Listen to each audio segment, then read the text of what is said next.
আমি তৃতীয় শ্রেণীতে পড়ি। আমার স্কুলের নাম রানীরবাজার সরকারি প্রাথমিক বিদ্যালয়। আমি একটি কবিতা আবৃত্তি করব। কবিতাটির নাম আমাদের এই বাংলাদেশ। লিখেছেন কবি সৈয়দ শামসুল হক। সূর্য ওঠার পূর্ব দেশ বাংলাদেশ, আমার প্রিয় আপন দেশ বাংলাদেশ।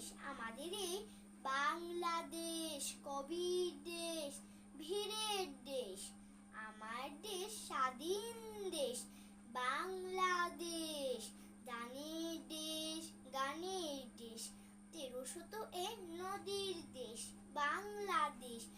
আমার ভাষা বাংলা ভাষা, মা শিখালেন মাতৃভাষা। মিষ্টি বেশ মনির বাসা, জনের বাসা, এই ভাষাতে ভালোবাসা।